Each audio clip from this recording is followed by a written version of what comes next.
She stepped off the train with trembling hands and a carpet bag that carried all she owned. The Montana wind cut sharp, but it wasn't the cold that made her shiver. It was fear.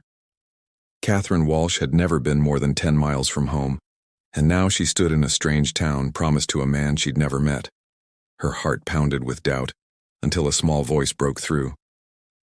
"Are you my new mama?" A little girl in braids looked up at her with hazel eyes wide as the prairie sky. And in that moment, everything changed. If this story already has your heart stirring, stick around, because it only gets more powerful from here. And hey, if you love true, heartwarming stories from the Old West, don't forget to give this video a like, hit subscribe, and share it with someone who could use a little reminder of how love finds us in the most unexpected ways. The train screeched into Cedar Ridge with a whistle that echoed across the valley. Inside one of the cars sat Catherine Walsh, clutching a small carpet bag that held the last of her belongings. She pressed her hands together tightly, trying to steady the tremor in her fingers. At just 23, she was leaving behind the rolling fields of Ohio, the only home she had ever known, to meet a man whose face she had only seen in her imagination. Why would a young woman do such a thing? For Catherine, the answer was simple and heartbreaking. Her family farm had collapsed under debt, her parents gone, and her options narrowed to none. The letters from William Hayes, a widowed rancher in Montana Territory, had been her only lifeline. Words written in steady, practical handwriting had promised her safety, companionship, and a future, though not love. The closer the train drew to its final stop, the heavier the doubt pressed on her chest. What if he didn't like her? What if she wasn't enough? For him, for his ranch, for his child. When the train finally hissed to a halt, Catherine rose on unsteady feet, about to step into a life completely unknown. The platform bustled with strangers, cowboys hauling feed, women clutching parcels, children darting between wagon wheels. Catherine stood frozen, scanning every weathered face for the rancher she had promised to marry. Her heart pounded so hard it drowned out the noise around her. And then, a small tug at her skirt. She looked down to see a little girl, no older than 5, her brown hair braided neatly on both sides, a faded teddy bear tucked under her arm. Hazel eyes, bright, curious, unafraid, looked straight into Catherine's own. "Are you the new mama Papa said was coming?" the child asked. The words hit Catherine harder than any wind that ever swept across the plains. For weeks she had been dreading this meeting, afraid of rejection, of failure. Yet this tiny voice carried no doubt, only hope. Catherine knelt to the girl's level, her lips trembling as she whispered, "My name is Catherine Walsh. I'm looking for Mr. William Hayes. Do you know where he is?" The girl grinned wide enough to light the whole dusty station. "You are going to be my new mama. I'm Rose Hayes, and Papa's coming right now." The man who approached carried himself with quiet authority, the kind earned from years of working land that never gave an inch for free. William Hayes tipped his hat as he neared, his dark hair catching the light of the late afternoon sun. His hands were rough, his clothes dusted from the trail, but there was a steadiness about him, like a man who knew storms came and went yet kept standing. "Miss Walsh," he said, voice low but respectful. "I see you've already met my daughter."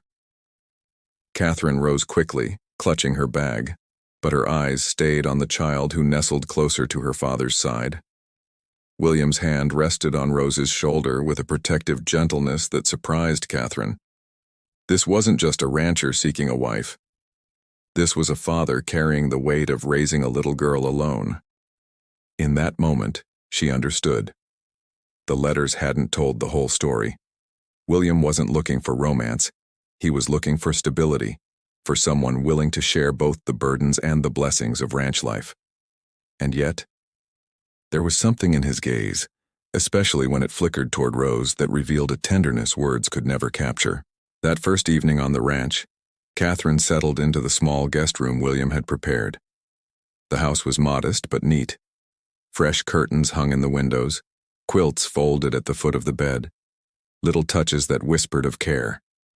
It was clear William had tried to make the place welcoming, though Catherine could still feel the ghost of his late wife in the walls. As she unpacked her meager belongings, a soft knock came at the door. Standing there was Rose, clutching her teddy bear, her nightgown brushing the floor.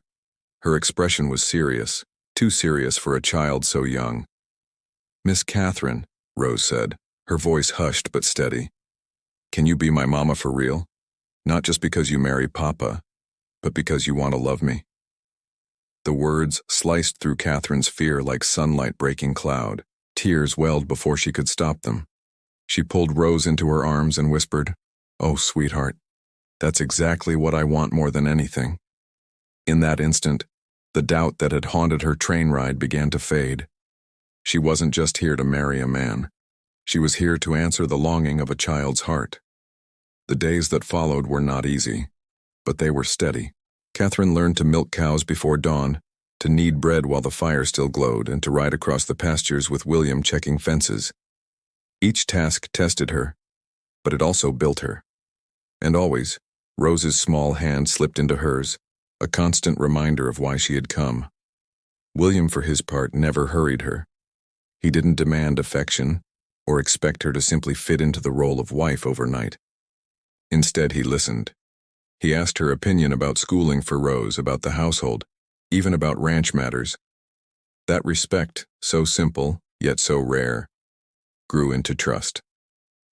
The wedding came quietly, in the little church at Cedar Ridge. Rose insisted on scattering wildflowers down the aisle, announcing proudly to everyone that she was gaining a mama who chose to love her. Catherine's vows trembled on her lips. But when she looked at William, and then at Rose, she spoke with certainty. She wasn't just marrying a rancher, she was choosing a family. Years later, as Catherine watched Rose grow into a woman of her own, she often remembered that question whispered in a nightgown, and the moment she chose love, not chance.